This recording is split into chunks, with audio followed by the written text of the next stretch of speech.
네, 오랜만에 이제 진리자판기가 돌아왔습니다. 뭐 거의 한 달여 만인 것 같은데요. 지난 루시의 녹음에, 저는 뭐 굉장히 조금 어렵게 평가도 했었는데, 상당히 또 이렇게 들으시고, 주변 분들도 그렇고, 댓글에도 이렇게 많은 분들이, 공감을 해주셨습니다. 그래서 조금 약간 이제 자신감을 또 얻기도 했습니다. 예. 어떻게 지내셨습니까? 예? 아, 네. 날씨가 너무 좋아져가지고 지금 뭐 이 팟캐를 어디서 들으실지 모르겠어요. 이렇게 밖에서 맥주 한잔 하시면서 들으실지도 모르겠는데 저는 아주 잘 지냈습니다. 놀면서. 그래서 네. 예. 우리 하얀나비님이었고요. 뭐 이렇게 이제 저희들이 닉네임을 많이 안 부르다 보니까 이제 조금 잊혀져 가는 것 같길래 오늘 한번 불러보고 있습니다. 예. 박신님은 또 어떠셨습니까? 네, 지금 이제 5월 9일 대선이라서 대선을 위해서 이렇게 열심히 대선을 뭐 위해서 하고 계시는데요? 뭐 시사를 정리하고 참여하시는 계셨나요? 거예요? 아니요, 대선에? 대세가 어떻게 돌아가는지 뭐 좀 살펴보고 있습니다. 예. 네, 이 두 분과 함께 저는 이렇게 사회를 맡고 있는 한 기자입니다. 오늘 저희들이 그동안 진리 재판기를 하면서 세 분이 이렇게 같이 해줬는데 좀 뭔가 부족하다. 예. 오디오도 아쉬워. 비고 이렇게 이제 조금만 더 뭐가 있으면 좋겠다. 그리고 이제 그런 아쉬움을 얘기하시는 분들도 있고 저희 자신도 이제 그런 것들을 느꼈습니다. 그렇게 주변을 물색하던 중에 물색. 예. 막강하신 분이 이제 이렇게 합류를 아마 하시게 될 것 같습니다. 오늘 될 것 같네요. 예. 출연을 계기로 굳히시지 않으실까. 예. 환영합니다. 예. 어떻게 예, 반갑습니다. 소개를 해주시죠. 예. 예, 전 덕 선생이고요. 이번에 이제 섭외를 이제 받았는데, 글쎄 얼마나 기대에 미칠지, 하여튼 뭐 소개를 너무 과하게 해주셔가지고 감사드립니다. 예. 와. 네, 박수. 고맙습니다. 예, 드디어 고맙습니다. 4명이 예. 됐네요. 4명. 예. 좋아요. 예, 뭔가 좀 될 것 같네요. 예. 좀 쉬어도 되겠군요. 상당히 박신님 이제 피곤하신 것 같아서 요즘. 예. 이거 아닙니다. 예, 일이 오늘 많으신 것 바쁘셔가지고. 같아요. 예. 그리고 우리 덕 선생님께서는, 이제 기자가 아니고 이제 그 작가로도 활동을 하고 계시고 하셔서, 네. 뭐, 굉장히 많은 정보들이 있으시고 해서, 앞으로 기대를 해주셔도 좋을 것 같습니다. 저희 다시 팟캐가 한번 한 단계 부담을 올라가는 거죠. 기대가 크면 실망도 크다고. 예. 자, 오늘 주제를 한번 정해봤는데요. 그동안은 저희가 도깨비와 여러 가지 영화들 해설을 해봤었는데, 한반도를 둘러싸고, 여러분들 잘 아시겠지만, 참, 야, 이게 진짜 전쟁 나는 거 아니야? 뭐, 이런, 생각을 하게끔 만드는 뉴스들이 뭐, 엄청 많아요. 그죠? 예. 네. 그래서 오늘 다룰 주제가 핵전쟁 위기와 이 오선이기 화둔이라는 주제를 정해봤습니다. 예. 오선이기 어렵네요. 예, 좀 이렇게 모르는 뭐 단어가 나올 수 있는데 이따가 이제 뭐 다 풀릴 거고요. 예. 어떠셨습니까? 요즘 뉴스 보시고. 전쟁의 위기와 오선이기 화둔 너무 어렵잖아요. 예. 그럼 그냥- 박씨님께서 다시 정해 주시는 거예요? 새로 정해주는 대로 나가겠습니다. 네. 예. 남북 전쟁 다시 오는가? 와, 그래서 그게 더 여기 무서운데? 써두신 거구나. 그래서 쓴 거죠. 이거 끝나지 않은 해달라고. 전쟁. 우리는 끝나지 않았잖아요, 전쟁이. 그렇기 그렇죠. 때문에 이 전쟁이 다시 오게 될 것인가라고 하는 것이 사실은 모든 국민들의 어떤 화두가 아닌가라고 생각합니다. 전쟁이 일어날까? 과연? 국민들. 이라고 하는 그런 문제가 있죠. 뭐라고 하죠? 코리아 패싱? 예. 그런 단어가 지금 막 나와요. 이게 무슨 의미입니까, 이게? 코리아 패싱이라고 하는 건 우리나라는 패스다 이거죠. 우리나라는 패스고 주변에 있는 나라들끼리 이렇게만 지나간다. 우리나라의 문제를 이게 한반도 문제고 남북 문제인데 그거를 미중 그죠? 미중, 일본 이런 나라들이 다 다룬다는 거예요. 우리나라가 이 외교적으로 왕따 상태다라고 왕따. 얘기하는 게 코리아 패싱인데 이거 뭐 콩글리시라고 하지만 뭐 용어를 설정하는 데 있어서는 뭐 콩글리시 그런 거 상관없이 그냥 통용되는 말인 것 같습니다. 코리아 이게 패싱. 일제 강점기랑 다를 바가 없네요. 예, 저도 이제 사실은 가보년이 네. 있었지 않습니까? 가보년. 가보년. 그리고 올해가 이제 그로부터 을미. 네. 작년 을미년. 그리고 올해가 이제 정년. 정년이 된 건데 가보년부터 우리가 이제 그 을미사변까지 네. 과거에 있었던 그때 그 사건을 통해 가지고 강대국들이 우리나라를 사실은 제껴두고 자기들끼리 우리나라의 운명 결정지잖아요. 그렇죠. 근데 가보년 들었을 때 사실은 모든 사람들이 그때 120년 전에 네. 그때 모습하고 지금이 똑같다라는 얘기를 사설도 싣고 뭐 한참 얘기를 했어요. 제가 생각하기에는 그때의 그 연속으로 어떻게 보면 그 역사가 계속되고 사실은 있다. 좀 어느 정도 면에서는 지금 되풀이되는 그것을 많이 역사는 보고 돌고 있습니다. 돈다, 되풀이 된다. 그때 당시에는 뭐 아시겠지만 을미사변이 있었고 그리고 아간파천 러시아 공사관으로 들어갔잖아요. 네. 고종이. 그리고 나서 1년 뒤에 올해와 똑같은 정민년. 정민년에 이제 대한제국을 선포하고 정민년? 천자로 이렇게 등극을 하는 거. 정민년 아닙니까? 올해가 저기 정유. 정은 정이네요. 예. 정유년. 예, 네. 정유년이죠. 네. 120년 전 정유년 때 대한제국을 선포를 하고 이제 대한제국이 시작이 되거든요. 네네. 사실은 뉴스는 굉장히 시끄럽고 각 나라에서 강대국들이 다 한반도를 주목하고 있는데 대한민국에 사는 사람들은 어쨌든 일상을 살아가잖아요. 근데 여성인 저부터도 저는 뭐 군대를 갔다 오지도 않았고 저희가 전쟁을 겪은 세대도 아니다 보니까 많이 그걸 못 느끼는 것 같아요. 네, 저는 작년에 한번 강화도에 그 평화전망대를 한번 갔던 적이 있는데요. 거기 통일전망대인가? 통일전망대. 네, 평화전망대도 있어요? 평화전망대라는 데도 있어요. 아, 그래요? 예, 작게 있는데 가는데 이제 군인들이 보초를 서요. 들어가는데 군사지역하고 같이 있어가지고. 근데 그 사람들이, 그 군인들이 총을 들고 있더라고요. 근데 저는 총을 거기서 평생 처음 봤어요. 저는. 그니까, 제가 군대를 안 갔으니까. 우리나라가 좋은 나라예요. 네. 미국처럼 됐으면 상시로 총을 봤을 텐데. 그러니까. 영화로만 보니까. 그래서 이런 것들을 이렇게 사실은 대세를 보려면 관심을 더 가지는 것도 사실 중요한 것 같아요. 많은 국민으로서 그냥 넘어갈 게 아니라. 네, 사실은 지금 바깥에서는 난리죠. 그쵸. 바깥에서는 난리입니다. 왜냐하면 중국 전쟁 난 줄 알아요, 지금. 중국 같은 경우도 사실 한한령이 있었지만 여행을 금지하고 있고 네. 그 다음에 또 들어오라는 얘기도 해요. 이게 중국 사람들이 이렇게 이 시기에는 또 가지 마라. 5월 초에 네. 그런 일이. 귀국해라. 네. 일본도 자국민 보호한다고 군대를 파견하기를 준비를 하고 있다고 일본도 그러잖아요. 뭐라고 하냐면은 네. 서울이 불바다가 될지 모른다. 이런 자극을 주고 해서 사실 일본도 많이 여행객이 많이 취소가 됐어요. 예, 그리고 미국 같은 경우도 미국에 있는 교포들 같은 경우에는 국내에 있는 그 식구들 굉장히 걱정을 합니다. 연락도 오고 지금 우리는 이렇게 난리가 났는데 한국은 어떠냐? 뭐 한국은 조용하다. 우리는 뭐 너무 조용한 거. 근데 국방부에서 막 맞고 막. 태풍의 동요하지 마라, 이런 핵이죠. 얘기하고. 태풍의 네. 핵이니까 어떻게 보면. 그 재밌는 것 같아요, 눈이라서. 정말. 태풍의 눈은 네. 태풍 주변은 난리가 나서 막 뭐가 집도 날아가고 자동차도 날아가는데 핵은 너무 고요하고 네. 심지어 바람도 잘 안 불고. 뭐 그렇지만 뭐 북한이 워낙 입을 많이 털었기 때문에 입전쟁이라고 하잖아요. 입으로 이렇게 뭐 전쟁을 많이 하거든요.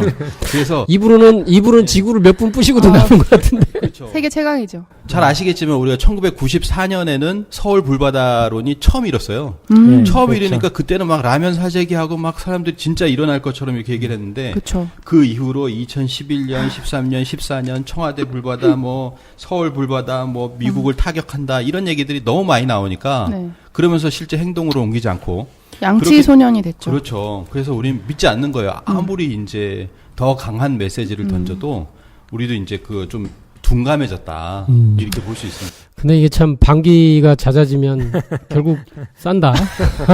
뭐를 뭔가를 싼다. 이게 나오긴 배설을 한다. 한다. 이런 것처럼 잦은 정도가 아니고 이 정도는 거의 매일 매순간 이게 네. 떠들고 있는데요. 참 그 우리가 너무도 무감각해져 있는 어찌 보면 이게 더 심각한 위기의 상황이 있는 게 아닌가 그런 생각이 좀 들고 네. 그러면서 이제 이 김정은과 여러 가지 지금 우리의 지금 전쟁 위기 상황에 대해서 한번 정리를 해볼 필요는 있는 것 같아요. 네, 맞습니다. 과연 지금은 그 전과는 어떻게 다른 것인가라고 하는 상황이 있는데요. 네. 그 전에 아까 말씀드렸지만 1994년에도 불바다론이 일고 전쟁 위기설이 있었잖아요. 네. 그리고 핵으로 어떻게 보면 그때 전쟁이 날 뻔도 했었고 라고 하는 거 뭐 많이 들으셔서 아실 겁니다. 그러면 그런 때하고 지금이 어떻게 다르냐? 그거를 좀 알아볼 필요가 있어요. 근데 첫 번째는 지금은 김정일이 죽고 2011년에 김정일이 죽고 그렇죠. 2013년인가요? 예, 그때 이제 2012년에 김정은이 등장을 합니다. 예, 네. 김정은이 등장을 하고 뭐 2013년 말에는 이제 장성택을 제거를 하고 후계 자리를 확고히 하게 되는데요. 네. 이 김정은의 등장이라는 것이 굉장히 이제 우리 북한에 있어서도 굉장히 그 불확실성한 사람이 이제 등장했다라고 하는 거고 또 하나는 뭐냐면 2016년 1월 달 맞나요? 2017년 1월 달. 예. 그래서 트럼프 대통령이 등장을 해요. 트럼프. 이 두 사람을 이제 요즘에 뭐라고 하냐면 매드맨이라고 이렇게. 우리 한글로 안 옮겨도 되겠네요. 예, 예. 귀에 쏙쏙 들어오네요. 그렇죠. 이 두 매드맨이 있기 때문에 이게 어디로 치달아 갈지를 정말 알 수가 없다라고 하는 거죠. 이런 두 사람이 지금 등장을 해서 지금 전쟁의 위기로 사실은 몰고 가고 있다라고 하는 겁니다. 그런 점이 좀 다르지 않나라고 생각이 들고요. 또 하나는 우리가 이게 전쟁 위기 중에 핵실험이 있어요. 그러니까 핵실험이 2006년에 시작을 합니다. 1차 핵실험. 그리고 3년마다 핵실험을 했어요. 2006년, 2009년, 또 3년 또는 4년, 2013년. 그리고 2016년인데 2016년부터는 이제 자주 하네요. 그렇죠. 2016년 1월에 4차 핵실험을 했고 또 9월 달에 5차 핵실험을 바로, 했어요. 1년에 2번을 했습니다. 이 김정은 시대로 들어가면서 그 전에 이런 얘기도 하는데 그 김정일 때는 그 뭐 10여 년 동안 해가지고 미사일을 갖다가 수십 발을 발사를 했다면 지금 김정은 시대에 들어가서는 뭐 몇 년도 되지 않았는데 지금 벌써 한 40몇 발을 발사했거든요. 미사일도 그렇게 발사를 하고 그 다음에 핵실험 같은 경우도 바로 이 김정은 시대로 들어가면서 2013년 3차, 2016년 4차, 5차 그리고 2017년에 지금 6차 핵실험을 하려고 하잖아요. 준비하고 있죠. 굉장히 숫자 이렇게 육. 밀도가 이 시간의 밀도가 굉장히 좁아졌어요. 굉장히 급박하게 핵실험과 미사일 발사를 하고 있다. 저는 이게 그냥 개인적으로 이런 생각이 들더라고. 아, 저렇게 막 이렇게 하고 네. 막 이것저것 쏘고 막 이렇게 네네. 하는데 북한이 뭐 그렇게 뭐 이렇게 사정이 안 좋을 텐데 이렇게 이제 겉으로 보이는 거 미사일 쏘고 하는 게 저거 다 쏜 거 아니야? 뭐 이런 생각도 나머지는 다 깡통 아니야? 이런 생각도 좀 들기도 하다가 근데 물론 그렇지 않겠죠. 예. 이번에 이제 사실은 그 뭐지 그걸 대내에 알리기 위해서 네네. 그때 이번에 저걸 했잖아요. 그 뭐라 그러는 게 뭐 저기 그 뭐죠? 그게 이제 군대 이렇게 사일하는 거. 예. 네네. 네, 그걸 했었는데 맞아요. 거기에 이제 그 걔들이 가짜를 사실은 많이 하잖아요. 가짜를 껍데기만. 해가지고 하는데 근데 이제 실질적으로 이게 얘들이 상당히 고도로 빠르게 이게 이제 되고 있는 게 제가 들었던 생각은 이게 북한만이 혼자 할 수 있는 건 아니거든요. 이 기술 자체가 그렇죠. 예, 러시아에서 대주고 그리고 어떤 그 자본도 사실은 중국에서도 뭐 들어왔었고 사실은 저번에도 이제 미국이 제재했잖아요. 그 부품 같은 거 뭐 예, 그런 예, 얘기라고 부품도 하더라고요. 그렇고 이게 부품이 실제로 이제 전 세계에서 가장 그 지금 그 반도체를 네. 얘들이 이제 중국 사람도 그 어떤 그 기술을 좀 획득하려고 반도체 공장을 네. 세우고 그러거든요. 네. 예, 근데 이것이 이제 가장 큰 어떤 그 미래 산업이기 때문에 이 기술을 이제 가져와야지 미사일 만들 수 있는데 그러니까 누군가가 그거를 갖다 줬다는 거잖아요. 그렇게 그렇죠. 그걸 기술 전해주고. 근데 그러면은 제가 보기에는 이거를 획책하는 어떤 그런 뒤에 우리가 세력이 있다. 예, 세력이 있다. 사실은 저는 그런 생각을 사실 많이 하고 있어요. 야, 무기 쪽으로는 나름 4차 산업혁명이 일어나고 있는 것 같기도 하고. 예. 그런 게 많네요. 미사일하고 이제 앞으로가 돈이 되니까요, 우주 그죠? 산업이기 때문에 네, 맞아요. 이게 연결이 돼 있어요. 그리고 북한 같은 경우에는 뭐 돈벌이를 이제 어디서 하나, 어디 돈이 있어가지고 이렇게 하나라고 하는 것도 있는데요. 또 그 사이버 집단이 있어요, 북한에. 아, 그렇죠. 거기서 예. 이제 세계은행에서 이 상대로 해가지고 1천억 원 이상을 탈취했다. 그렇죠. 최근에 그런 얘기들도 있거든요. 아, 작은, 이게 네. 그 어떤 은행 같은 거? 이런 네, 걸 털어서? 해킹해서 해킹해서? 해서 달러를 나라의 빼내는 그 거죠. 은행을 겨냥해가지고 해킹을 하는 거죠. 음. 그런 걸로 이렇게 돈을 벌고 있다. 대단하네요. 그러니까 스케일이 남달라다고 해야 되나? 그러니까 사이버전에서도 뭐 세계 최강이라고 그러니까. 네. 이거 뭐 제가 어떤 책이죠? 그 책에 보니까 뭐 그 10대 중학교 때 이미 그 이런 해커에 관한 전문 서적들을 원서로 처음부터 끝까지 한자도 안 틀리고 다 외운다고 하더라고요. 근데 그런 사람을 뭐 몇만 명을 길러놓고 있다. 영재라고. 그 요새 나온 얘기는 이제 인공지능에서도 상당히 좀 북한이 인공지능이요? 진짜요? 네, 그리고 양자 이제 컴퓨터 있잖아요. 예, 양자 네, 컴퓨터. 그것도 북한이 지금 공개를 안 해서 그렇지 이제 상당히 우리보다 좀 앞설 수도 있다. 뭐 그런 정말요? 이제 오메. 제가 보이는 것 같아요. 예. 그건 놀라운 얘기네요. 예, 북한의 기술이 저 처음 들어요. 그러니까 우리가 생각하는 그 이상으로 예, 그러니까 얘들은 뭐 천재 교육을 사실 시키는 거잖아요. 다 어릴 때부터 데려다가 그러니까 그런 게 있는 것 같습니다. 한우물만 판다고 봐야 되는 그렇죠, 건가요? 그렇죠. 예. 거기도 무슨 강남 파라군 같은 게 있나? 예, 하여튼 그렇죠. 정말 국가의 모든 그런 게 지금 총동원돼서 이렇게 지금 뭐 죽자 살자 막 이렇게 가고 있는 듯해 보입니다.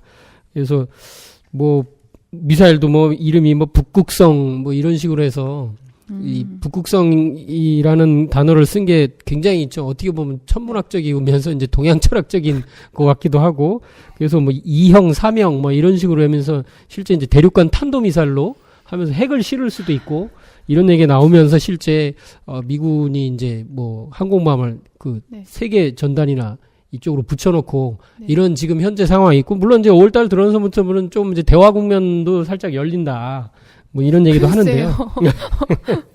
예. 근데 북한이 대단한 것 같아요. 미국을 이렇게 쪼을 수 있는 나라가 사실 아직 없잖아요. 아무것도 없다고 보는데 사실 강대국 미국이랑 대적해서는 네. 그 트럼프가 상당히 경고를 많이 했잖아요. 네네. 엄청나게 했죠.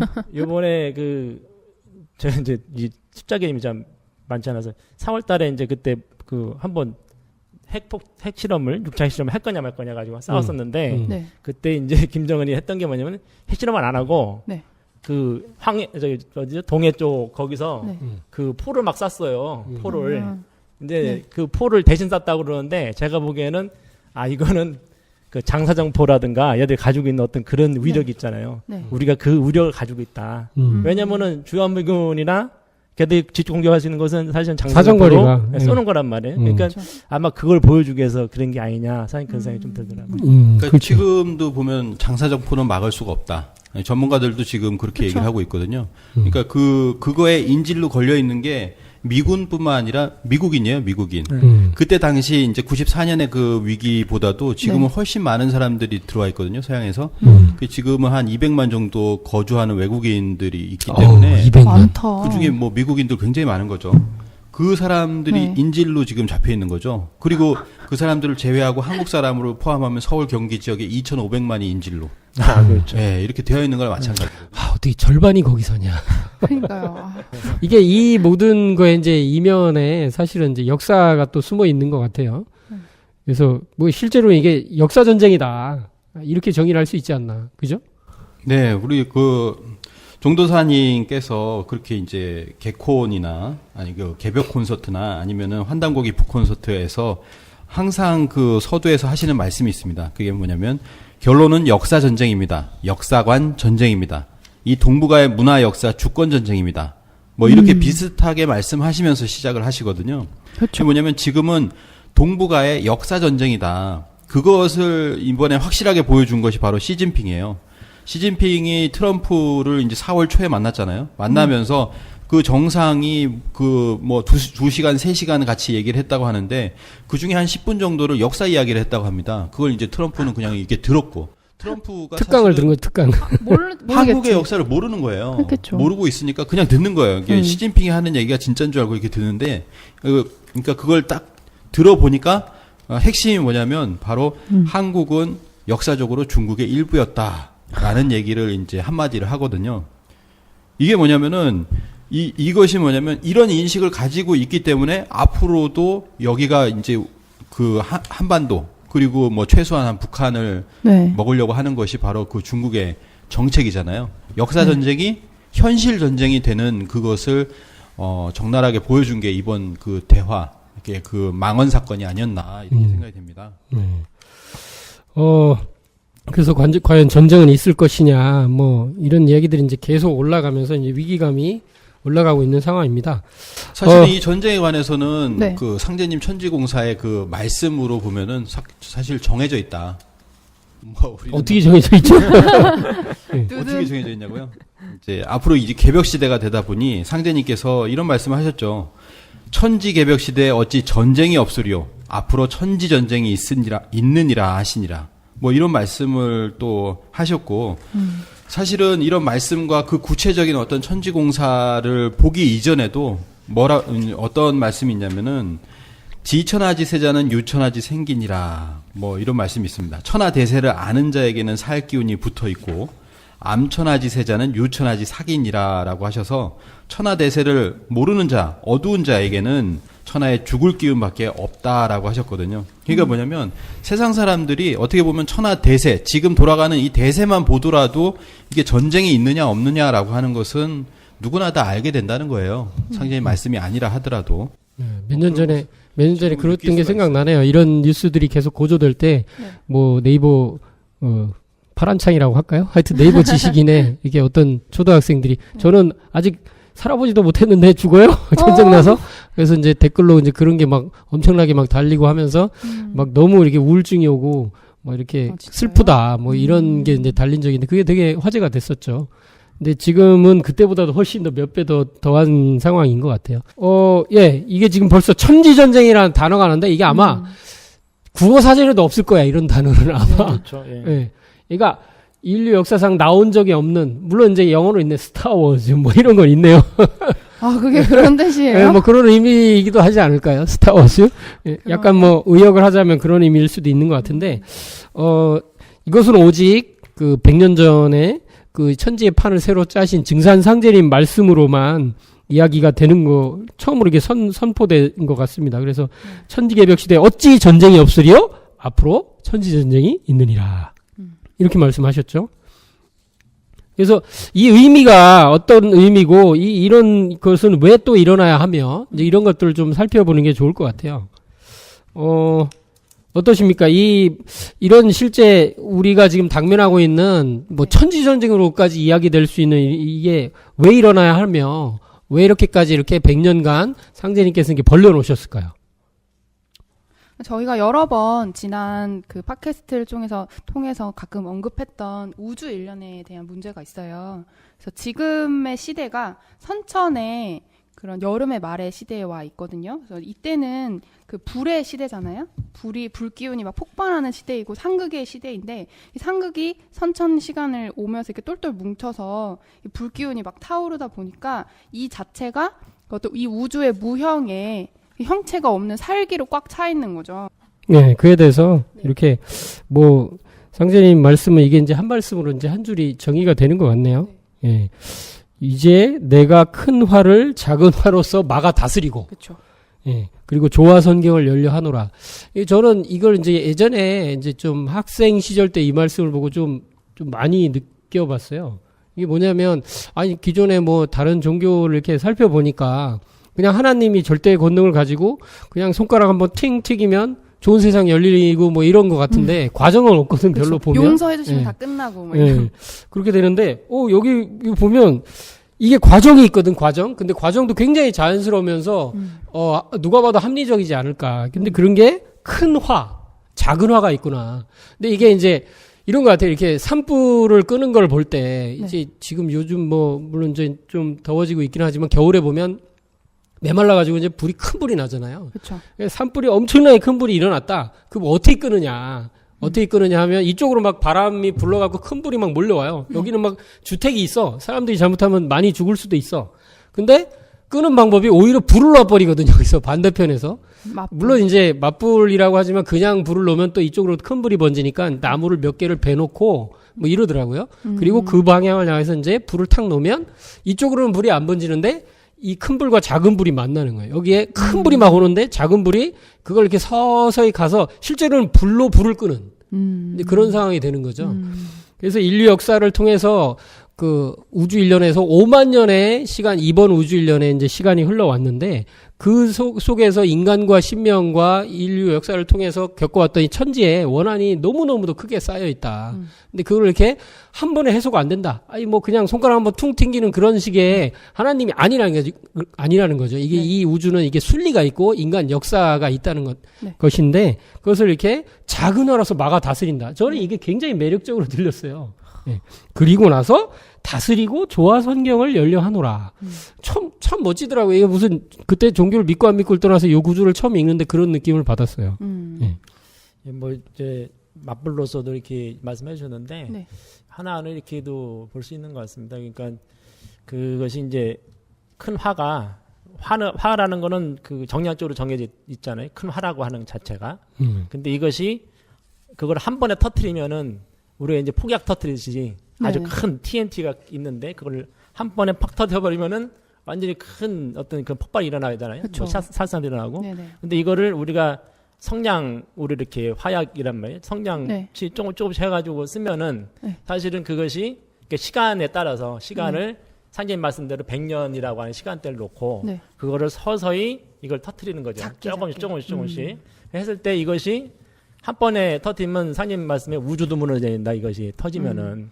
근데 이거를 그렇죠. 서서히 자금으로써 이제 조금씩 이렇게 해소를 해소를 시켜 나간다면은 그것이 바로 이제 크게 그런 대불상사가 적은 거죠. 없는 건 아닌데 적게 되면서 새로운 세상 나갈 수 있는 어떤 그런 이제 될 수 있다는 말씀도 있는 것 같습니다. 저도 어렸을 때 이 진리를 접하면서 왜 새 세상을 열고 좋은 세상을 논하는데 전쟁의 이야기를 해야 하는가 이거에 대해서 어렸을 때 고민했었던 적이 있거든요. 그래서 그거로 얻은 결론이 사실 이 말씀이 다인 것 같아요.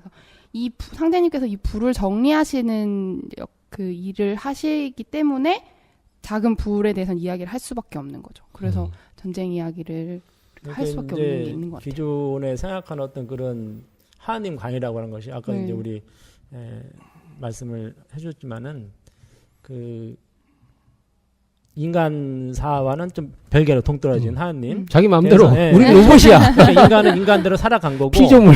그 시간이 되면 하나님 와가지고 인간하고는 별 상관이 없어요. 인간이 살아온 어떤 과정 자체 네. 어떤 결과 뭐 희망, 웃음 이런 건 상관이 없어요. 그냥 오로지 그 하나님만의 의지에 따라서 그 순간 전능하기 때문에 일방적으로. 일방적으로 순간 그냥 해버리면 돼요. 그냥 그 사람들이 살아왔던 어떤 모든 것에 그것이 상관없는 건데, 근데 그게 아니라는 거죠. 네. 그러니까 실제적으로 그 하나님이라고 하는 그 그러니까 그 외에 다른 데서 또 동양에서 믿었던 하나님이라고 하는 분은 우리 인간과 같은 형상의 그렇죠. 인간과 같이 눈물을 흘리고 인간 역사에 개입하는 하나님이라는 거죠. 멋지잖아요. 그래서, 그렇죠. 시간과 공간 속에서 함께하는 하나님이기 때문에 지금 이렇게 역사적으로 생겼던 이것을 갖다가 어떤 그 하나님 독단이 아니라 바로 인간과 함께 그걸 풀어나간다는 거죠. 인간의 가장 아, 지금 정말 좀 멋있는 것 같아요. 지금 말씀하신 게. 맞아요. 시간과 공간과 함께 인간 이 삶에 이렇게 동행하신다는 그런 말씀이 저는,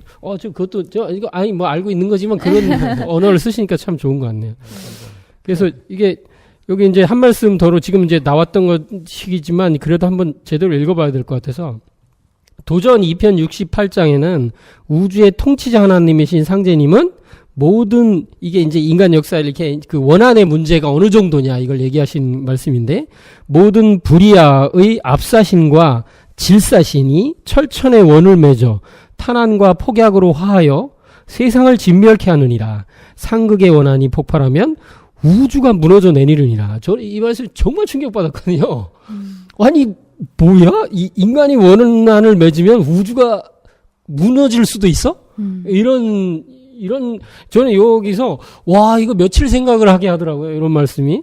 그리고 여기 이제 뭐 들으신 분들을 위해서 이게 모든 인간 역사에 있었던 불의 어떤 뭐 이걸 의롭지 못하다고 그래야 되나? 뜻이죠, 뜻하지 않게 생긴. 뜻하지 않은 그렇게 예. 영어로 하면 unwanted baby. 아, 나는 원치 않았는데 아기를 낳았기 때문에 그걸 낙태를 하는 거예요. 압사신도 마찬가지죠. 낙태를 할 때 그거를 이렇게 압력을 줘서 이렇게 불의야를 죽이는 방법이죠. 같은 거죠. 예, 이게 불의야 이게 이제 그건 뭐 굉장히 이 여성의 한도 여기서 이제 같이 포함되어 있겠죠. 일방적으로 남성의 거의 완롱거리 정도밖에 안 됐던 그런 문화 속에서 압사신 이게 뭐냐면 쉽게 해서 지금 현대 용어로 낙태겠죠. 그죠?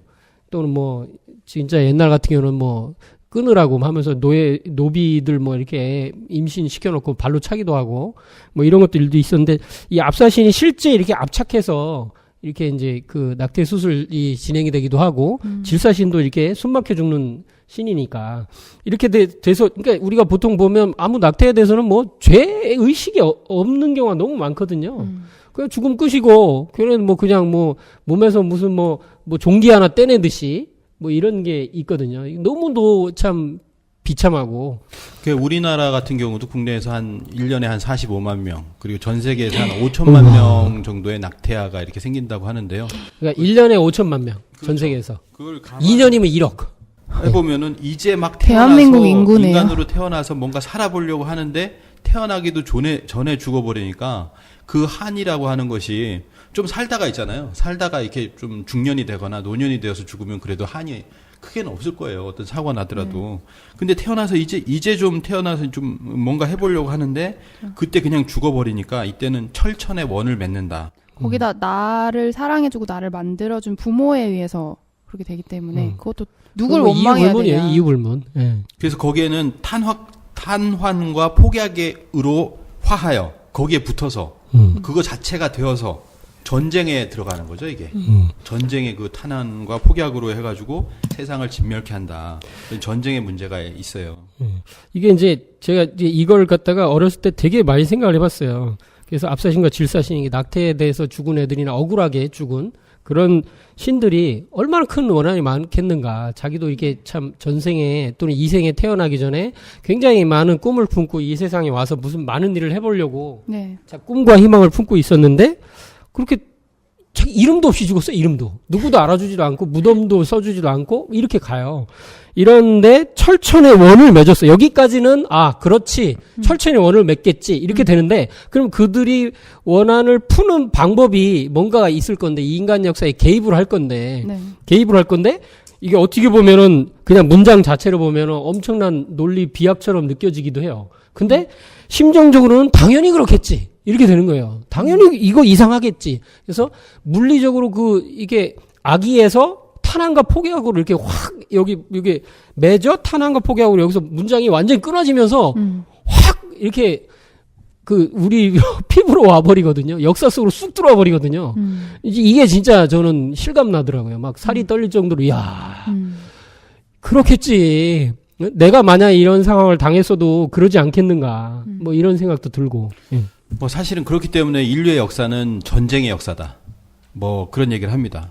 피해의 역사요, 뭐 피해 목욕탕이요, 뭐 이런 얘기를 하는데 이거를 신도적으로 진리적으로 푼다면은 원한의 축적사다.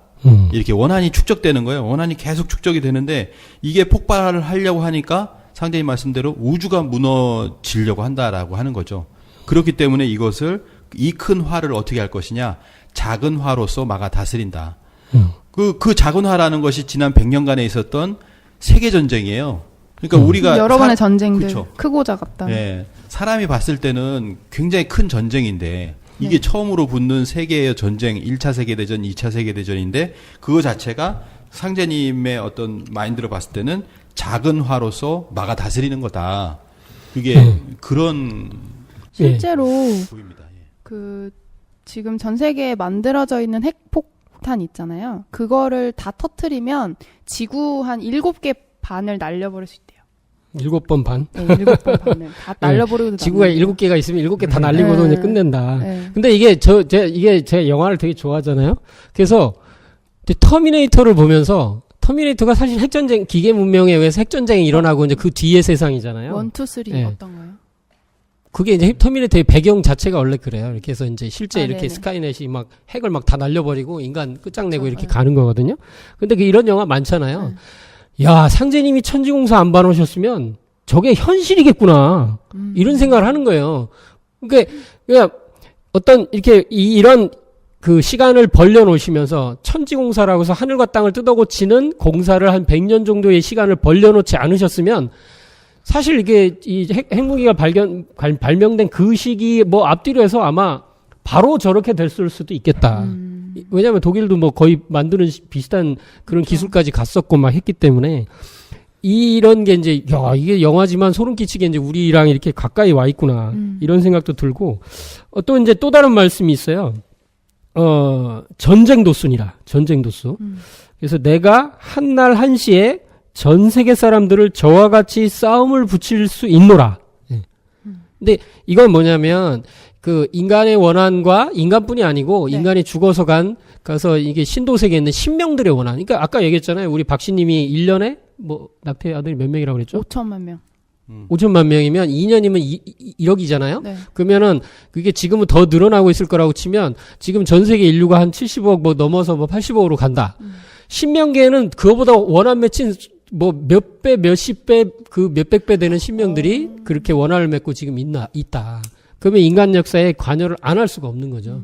그러면서 이렇게 역사에 투입이 되는데 근데 그거를 이렇게 우리 그 덕 선생님이 얘기한 것처럼 이렇게 단계적으로 이렇게 그 충격을 줄여가면서 이게 그 인간 역사의 그 전쟁으로서 이게 들어오게 되는데 이게 이제 최근에 그 보셨는지 모르겠지만 킹스맨 보셨나요? 영화? 예. 킹스맨 보셨나요? 응. 킹스맨 그거 있잖아요. 뭐 매너 makes 또 맨 뭐 이렇게 뭐 정확한 문장인지 모르겠지만 그래갖고 뭐 매너 영국 뭐 이런 느낌을 해서 사람들이 또 그런 거 좋아하기도 하는데 이번에 뭐 영화 2가 나온다고 하던데 1탄에 보면은 뭐가 나오냐면 세상 사람 너무 많다 인구가 지구가 볼 때는 이게 다 바이러스들이다. 그래갖고 이거를 뭐 악당이 하는 얘기죠. 적당히 이게 좀 많이 없애고 이제 새로 시작해야 된다 뭐 이런 식으로 하는데 좀 황당하지만 근데 이제 어쨌든 이 사람의 발상에 의해서 벌어지는 건 뭐냐면 실제로는 전 지구에 있는 사람들이 휴대폰을 갖고 있는데 거기에 전파를 쏴서 모든 사람들이 한나라한시에 싸우게 만들거든요.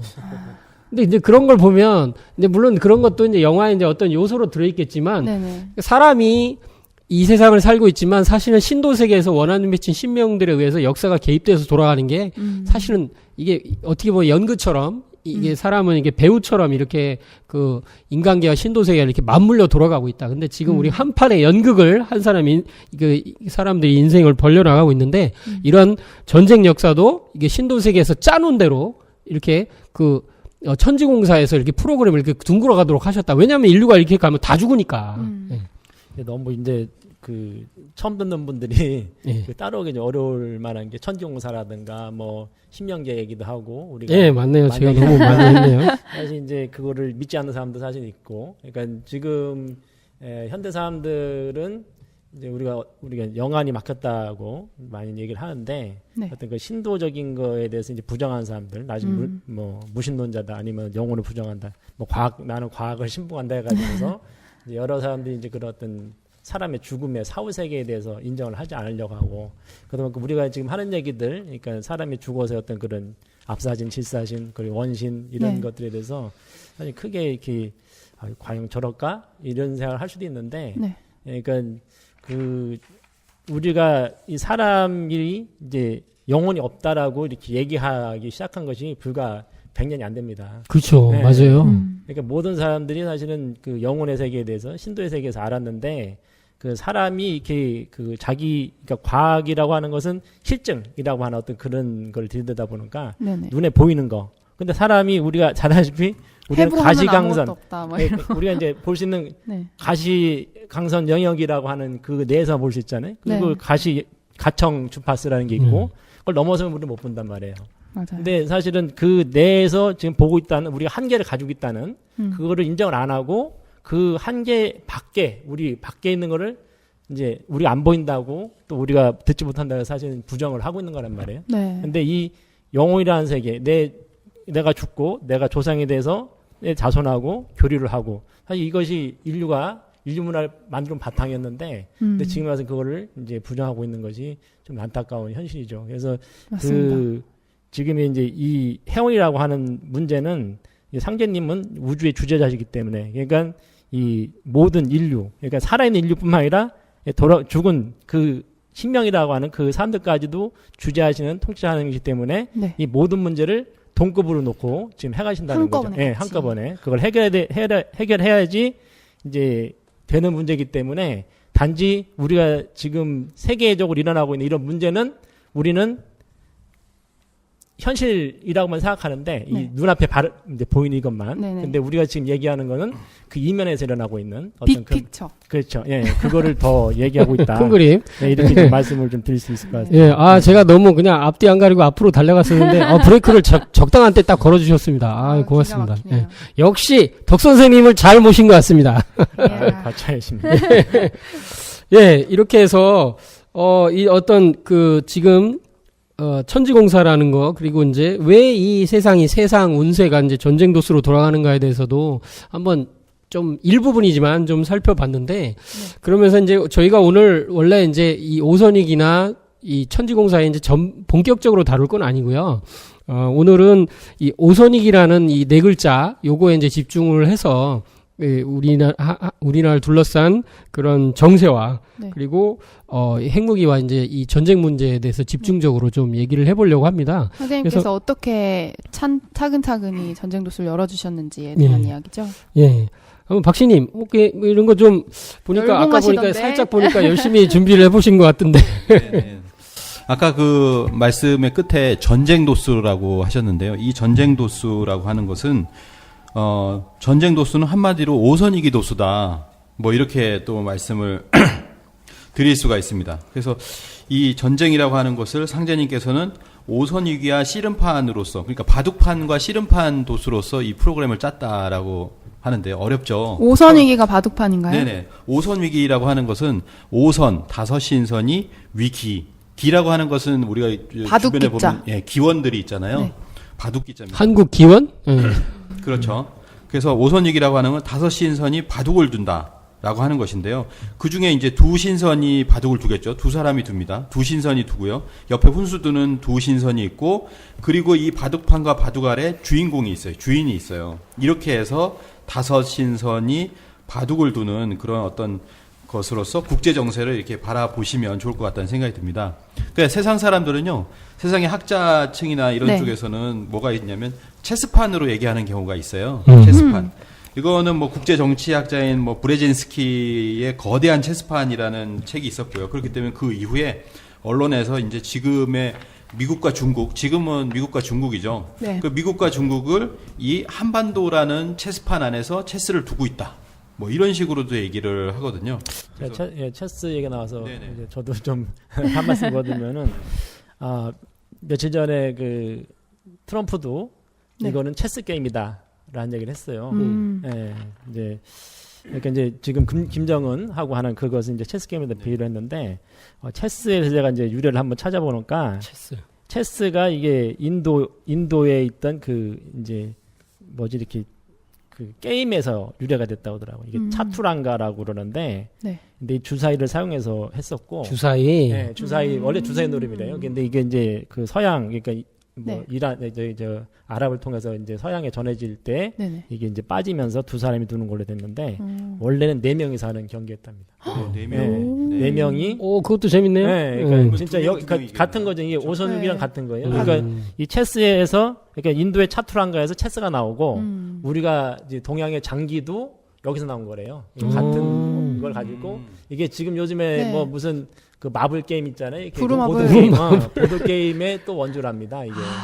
네, 그렇죠. 그래서- 그것도 주사위로 해요. 예, 예. 그래서 역한 이제 가고. 그것도 네 명이서 하는 요게 이제 마주보는 두 사람이 네. 한 팀이 되는 거죠. 그러니까 사실은 두 팀이 싸우는 건데 2대1로. 총 4명이서 싸우는 경기였다고 하는 걸 봤을 때, 이 오선욱이라고 하는 바둑판 도수, 다 연결되네요. 5명이었던 그런, 물론 이제 음. 주인이 한 명이기 때문에 네네. 실제 4명이 싸우는 거잖아요. 그래서 그 면에서는, 같은 맥락이겠구나라는 생각이 들더라고요.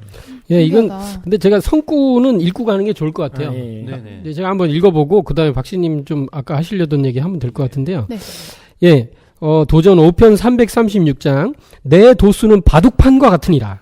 바둑판 흑백 잔치니라. 두 신선은 바둑을 두고 두 신선은 훈수를 하나니 해가 저물면 판과 바둑은 주인에게 돌아간다. 그러니까 이렇게 되면 그 신선이 5명인 거죠. 주인까지 있으니까. 네. 실제로는 지금 뭐 얘기하신 대로 체스판에처럼 4명이 두는 것처럼 보이지만 사실은 이렇게 손님 대접만 하고 있는 주인이 있다. 그리고 나서 난리가 나간다. 난리가 나가고 병이 들어온다. 이런 신비로운 말씀이 있고요. 또 하나만 더 말씀드리면 내가 이제 천지의 판을 짜러 회문산에 들어가노라. 현하대세를 오선위기의 기령으로 돌리나니 두 신선은 판을 대하고 두 신선은 각기 훈수하고, 훈수는 이게 옆에서 이렇게 두는 거야 저렇게 두는 거 하는 거겠죠. 한 신선은 주인이라. 주인은 어느 편도 훈수할 수 없어 수수방관하고 다만 손님 대접 맡아나니. 이게 참 우리나라의 지금 상황이 너무도 맞아떨어지는 상황이 아닌가. 코리아 패싱. 예. 연사에 큰 흠이 없어 손님 받는 예만 빠지지 아니하면 주인의 책임은 다한 것이니라. 그래서 바둑을 마치고 판이 해치면, 이 판이 해치면이라는 말씀이 나오고 판과 바둑은 주인에게 돌아간다. 이런 말씀이 있습니다. 네. 그래서 여기를 보시면은 이제 세계 신질서의 큰 기틀을 짜시는데 그 큰 깃틀이 뭐냐면 바둑판 도수로서 이렇게 짜신다는 거예요. 구도를. 그렇죠. 이게 100년간 지나온 겁니다. 그래서 가령 1차 세계대전이 있었던 0차 세계대전으로 얘기하는 러일 전쟁을 보시면 러일 전쟁이 어디서 일어났어요? 예, 한반도. 한반도. 주변. 한반도와 한반도 주변이죠. 거기에서 일어났는데 우리나라는 중립을 선언해요. 근데 러시아하고 일본이 이렇게 붙잖아요. 그러니까 붙는 주인이 있어요. 그리고 옆에 훈수두는 그러니까 러시아가 있으면 러시아의 훈수두는 나라가 있고 일본이 있으면 일본의 훈수두는 영국이 있어요. 이렇게 이런 구도를 가지고 있고 거기에 뭐냐면 중립이라고 했지만 아무것도 할 수 없었던 한국이 있거든요.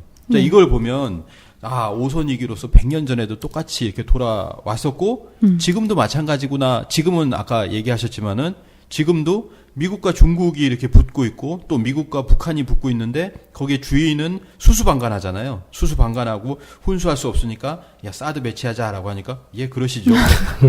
뭐 막을 수가 없는 거예요. 이런. 네, 막을 수가 없는 겁니다. 손님 대접하는 거죠. 손님들이 와서 이렇게 그 바둑을 두는 거예요. 바둑과 바둑알의 주인은. 근데 이거에 관해서 뭐 어떻게 보면 아까 체스판도 얘기를 하셨지만은 중국 언론에서는 바둑으로서 또 얘기를 합니다. 중국이 또 바둑의 강국이잖아요. 네. 그래서 한국이 중국 관영 언론인 환구시보 같은 경우 이런 얘기를 해요. 한국이 한반도 문제에서 그동안의 독립적 역할을 포기하고 미국의 바둑알로 전락했다라고 해서 미국의 바둑알이다. 또는 뭐 한국은 하나의 바둑알에 불과하다. 이런 식으로 표현을 이제, 쓰나요? 예, 그런 식의 표현을 이거는 썼어요. 도전을 봤다고밖에 볼 수가 없습니다. 네네네. 증산도 도전을 보고 이렇게 한 거가 아닌가 강력히 주장합니다. 물론 그 전에 뭐 또 2009년인가요? 그때 오바마 대통령에게 또 이렇게 오바마 대통령이 이렇게 바둑판과 바둑알을 또 선물하는 경우도 있습니다. 거꾸로. 누구에게? 중국에. 중국에. 네, 중국에 이렇게 선물한 경우도 있었죠. 그래서 두 강대국이 바둑을 두고 있다. 우리가 네, 바둑을 상대성 한번 잘 있네요. 둬보자라고 하는 어떤 의미로서 이렇게 선물한 것이다. 이렇게까지 또 이제 얘기를 하거든요. 그 바둑을 두는 곳이 어디냐면 과거에는 뭐 남중국해도 있었고요. 뭐 여러 군데가 있었어요. 뭐 중동도 있었고 여러 군데가 있었다면은 지금 뭐냐면 어떻게 보면 2016년 이후로는 완전히 이제 한반도로 좀 집중되고 있다. 남중국해도 보면 이렇게 좀 트러블이 있다가도 보면 필리핀이 이제 중국 편 들고 뭐 하면서 네. 뭔가 이렇게 좀 뭔가 대립 구도가 좀 와야 되는 그런 분위기예요. 근데 그 중국과 미국이 대립되고 있는 양상 그리고 지금 트럼프가 집중하고 있는 것이 바로 이 한반도 문제, 남북 문제거든요. 자, 이런 걸 그렇죠. 보면 상대님 천지공사의 오선이기 도수대로 그대로 이렇게 돌아가고 있는 것이라고 하는 것을 사실은 알 수가 있습니다. 네, 그 뭐 얼마 전에 알파고. 예. 우리나라 이게 이제 중국에도 이제 고수들이 있는데 이제 사실 뭐 세계 랭킹 1위였던 한때 네. 누구죠? 이세돌. 이세돌 구단. 예. 과 이게 참 세계적인 이슈가 됐었죠. 그렇죠. 그리고 한 번은 또 이겼잖아요. 그 뒤로 이긴 적이 없잖아, 사람이. 맞아요. 예. 이런 거 보면 참 이것도 어떤 이게 공사의 일환으로 뭔가 의미 있게 지금 진행되고 있다라는 생각이 좀 들고요. 뭐 최근에 보면 또 영화도 있었잖아요. 바둑 영화. 예, 맞아요. 한수. 맞아요. 신의 한수. 신의 한수라는 거잖아요. 음. 그래서 요즘에 보면 이 사드를 어떤 신의 한수다. 라고 또 얘기를 해요. 뭐 2014년부터 꾸준히 이렇게 얘기를 해왔어요. 그리고 궁극에는 지금 이제 사드 배치를 지금 하고 있는데 이런 했죠. 것이 하나의 바둑을 하나 딱 놓는 거죠. 이걸 딱 한 수를 놨을 딱 때, 놨다. 한 수를 놨을 때 너희 중국은 어떻게 놀 거냐, 북한은 어떻게 거기 놀 거냐, 뭐 이런 그 지금 어떤 왔다 갔다 하는 모습인데 중요한 것은 뭐냐면 네. 미래가 나와 있다는 미래의 모습이 나와 있다는 거죠. 바둑은 마친다는 거예요. 바둑을 마치고 이 바둑은 끝난다는 거예요. 이 바둑이 계속 되는 것이 아니라 바둑을 마치고 판이 헤쳐진다는 거죠. 판이 헤치면 판과 바둑은 주인에게 돌아간다. 이 주인인 어떻게 보면 지금은 주인인 우리 한반도의 남북한 또는 남한으로 이렇게 그 주인에게 돌아간다는 겁니다. 주인에게. 이런 질서로 가고 있다라고 하는 거죠. 이런 것을 이제 우리가 눈여겨봐야 될 것 같아요. 예. 그래서 이제 저희가 오늘은 뭐 이 천지공사 이 세운을 이렇게 자세히 살피진 않고 이렇게 오선이기만 이렇게 한번 봤는데 이것만 해도 참 흥미롭고 재밌지 않습니까? 예. 네, 그렇습니다. 전 세계 구도에 대해서 어떤 세계관을 가지고 이런 시야, 저런 시야, 이런 이즘, 저런 이즘으로 이렇게 가지고 분석하고 아무리 해도 이 오선이기의 시야로 보는 것만큼 제대로 볼 수가 없어요. 사실은 지금도 정치 외교를 하시는 분들, 네. 정치 외교 또 학과 이런 분들이요. 제가 이제 증산도 동아리에 있을 때 패널을 쫙 폈어요. 네. 패널 쫙 폈는데 어느 분이 와가지고 딱 이렇게 눈여겨보는 게 있었습니다. 오선이기 패널이 있었거든요.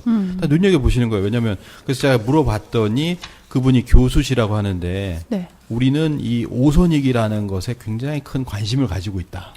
왜냐면 지금 우리가 지금 100년 동안 돌아갔던 것이 그렇게 돌아가요. 4대 강국 속에 놓여 있는 한반도라는 그 구도로서 계속해서 이렇게 맞아요. 갔기 때문에 그거를 부정할 수가 없는 거거든요. 그래서 그걸 눈여겨보고 있다. 이런 얘기도 합니다. 네, 맞아요. 저도 그런 적이 있어요. 이렇게 뭐 이렇게 대학교 다닐 때 네. 그 증산도를 좀 홍보하려고 이렇게 깔아놨는데 교수님이 이거 뭐냐? 이거 너무 재밌다. 이건 뭐 이상 설명이 할 수 있는 게 어디 있냐? 뭐 이런 얘기를 하는 걸 직접 그런 분도 봤어요. 네. 정치외교학과 교수래요. 네.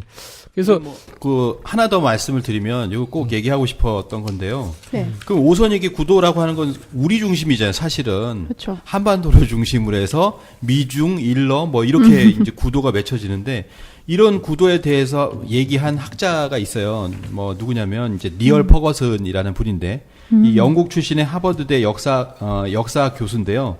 이 사람이 쓴 책이 이제 증오의 색이라는 책인데요. 이 책에서 이 사람은 놀라운 얘기를 합니다. 무슨 얘기를 하냐면은 우리가 알고 있는 좀 전에 보셨던 어떤 전쟁 도수, 오선이기 도수, 네. 1차 세계대전, 2차 세계대전이 있었잖아요. 근데 이 1차 세계대전은 아시다시피 1914년에 벌어지거든요. 근데 이분은 뭐라고 얘기하냐면 1차 세계대전은 오스트리아 황태자가 암살당한 1914년에 시작된 걸로 보지 않는다. 그보다 10년 앞선 것으로 본다라고 얘기를 합니다. 그 10년 앞선 것이 뭐냐면 1904년에 있었던 러일 전쟁이거든요. 이 러일 전쟁을 또 뭐 어떤 학자들은 0차 세계대전이다라고 얘기를 하는데 네. 여기로부터 이제 1차 세계대전이 촉발되었다라고 하는 거예요. 그러면 이분은 이 러일 전쟁으로부터 시작을 보고요. 그리고 이제 2차 세계대전이 끝나는 것을 1945년이 아니라 그 이후에 1950년에 있었던 한국 전쟁, 6.25? 전쟁으로 우리로 보면 상씨름이죠. 상씨름 초반전인데 그걸로 본다는 거예요. 그러면은 2차 세계대전은 언제 끝나게 되냐면 바로 이 남북전쟁이 끝나게 되는 6.25가 끝나게 되는 1953년에 끝난다는 거예요. 그러면은 1차 세계대전이 시작한 것은 러일 전쟁에서 시작됐으니 그 전쟁이 주로 이루어졌던 것은 한반도고 대한해협에서 그렇죠. 한반도고요.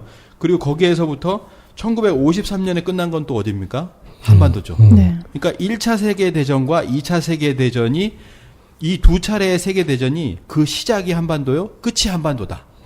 50년 전쟁이 한반도에서 시작해서 한반도에서 끝났다. 휴전이지만 이렇게 얘기를 하는 거예요. 저는 뭐 이 얘기를 보고서 네. 이 사람이 진짜 보는 눈이 있어요. 공사를 보는 이게 그러게요. 돌아가는 어떤 100년의 그거를 약간 눈치챘다. 네. 뭐 이렇게까지 이제 생각합니다. 예. 이분도 마지막으로 뭘 얘기하냐면 이렇게 50년 전쟁이 한반도에서 시작돼서 끝났으니 앞으로 새롭게 어떤 위기가 일어나는 네. 어떤 3차 대전 이런 것이 일어난다면 가장 그 가능성이 높은 곳도 역시나 한반도가 아니겠나. 그 양반 아주 좀 한번 똑똑하네. 근데 지금에 와서는 이 말에 그를 부정하거나 토를 댈 사람이 아무도 없을 것 같아요. 이 정세로는. 그렇죠. 네. 그래서 요거에 대해서 이제 그 세 번의 그 상제님께서 짜놓으신 그런 큰 판들을 다 하는 거는 다음번에 한번 분석을 할 네. 거고요. 지금 말씀만 읽고 우선 넘어가겠습니다. 네. 씨름판이요? 네.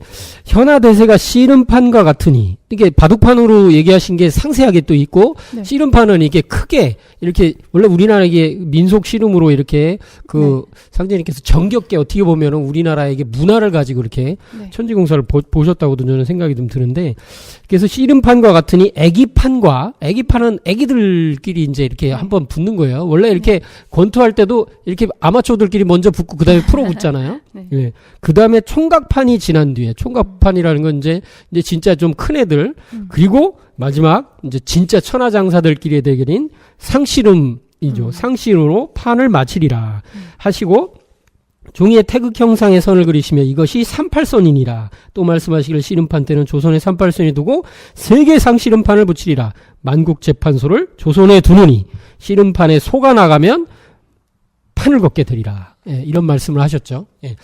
이렇게 예, 예. 요거 네네네. 말씀하신 아까 말씀하신 대로 이거는 조금만 더 해야 될 것 같아요. 네, 네. 씨름으로 얘기를 했는데 그냥 넘어가면 좀 그럴 것 같고. 그렇죠. 그래서 애기판과 총각판이 지난 후에 이 애기판이라고 하는 애기들 씨름인데 이게 네. 1차 세계대전이라는 거죠. 네. 예, 1차 세계대전이고 총각판, 떡거머리 총각들이 나와가지고 하는 씨름, 젊은이들이 하는 씨름이 이제 2차 세계대전이라는 거고요. 네. 그리고 상씨름이라고 하는 거는 상투튼, 그죠? 네. 상투튼 어른들이 나와서 하는 씨름인데 이것이 이제 앞으로 오는 어떤 네. 3차 대전, 네. 뭐 그리고 거기에 있는 뭐 상씨름이라고 하면 초반전은 바로 그 남북 전쟁이다 이렇게 얘기를 합니다. 이게 왜 애기판, 총각판, 상씨름이냐 이걸 잠깐 설명을 드리면 예전에 이게 씨름판이 하는 게 이렇게 장이 서면 큰 행사였던 거예요. 그래서 그때의 소가 상금이었죠. 지금은 씨름을 하면 김홍도의 네, 씨름동가? 예. 소 모양을 한 황금을 주는데 그때는 진짜 소를 걸고 그 씨름을 해서 이긴 장사에게 그 소를 주는데 이때에 아까 말씀하셨던 대로 초반에 이제 흥을 돋구기 위해서 애기들이 나와서 씨름을 한 판 하고 그 다음에 좀 큰 청년들이어서 씨름을 한 판 하고 그 다음에 진짜 본 게임인 그 어른 장사들이 나와서 씨름을 붙는 거예요. 그래서 앞에 있는 두 게임은 좀 작은 게임이고 이제 예고편 같은 거였다는 거죠. 그래서 상씨름이 진짜 상씨름인데 그게 이제 세계 상씨름이다. 저는 이게 되게 좀 재미있는 표현인 것 같아요. 아주 아까 그 천재 전쟁과 비슷한 게 말이죠. 상씨름이 둘이 붙는데 이게 세 개로 붙는다. 근데 이게 바둑판이랑 같이 가는 거죠. 예, 제가 좀 저도 한 말씀드리면은 이게 이제 그 옛날 종도사님하고 전도사님께 하신 말씀 중에 이게 연극으로 네. 이제 3막 이렇게 연극이 이제 3막으로 이루어져 있고 거기에 그 연극 배우들이 이제 이렇게 5명이 참여하는 이런 걸로 한 말씀하신 적이 있는 걸 기억하는데 지금 이제 이게 어떤 시간과 공간이라고 하는 걸로 결국은 모든 게 흘러가잖아요. 네. 그러니까 여기서 이제 시간이라고 하는 것이 이제 세 번의 상실음, 이 시간성이고, 그러니까 상제님이 천중군사를 100년을 보시는데 어떻게 이걸 풀어가느냐. 결국은 거기에 시간성으로는 세 번의 그 씨름이 있고. 그러니까 생장성이 되는 거죠. 생장성이고 시간으로는. 근데 이거를 우리가 1차, 2차, 3차 이런 식으로 아니면 애기판, 총합판, 상실음이라고 하는 이거를 얘기한 거고 생장성으로 그러니까 처음 생하는 거기 때문에 작단 말이지 이제 이게 어떤 그 새싹이 자라는 것처럼. 네네. 근데 이게 장이 되면은 이게 아주 커져요.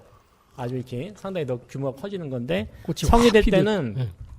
이것이 대반전이 일어나잖아요. 그러니까 그 아주 커졌던 것이 작아지긴 하는데 이게 작아진 어떤 그것이 이제 그 밀도가 높아지는 그죠, 맞아요. 밀도가 높아지고 그리고 질도 어떤 완성으로 올라가고. 나가는 그런 게 된단 말이에요. 그러니까 이 생장성의 단계로 해서 가고, 그럼 이 공간적으로 어떻게 구성이 되냐면은 이 바둑판으로 구성이 되어 있는 거죠.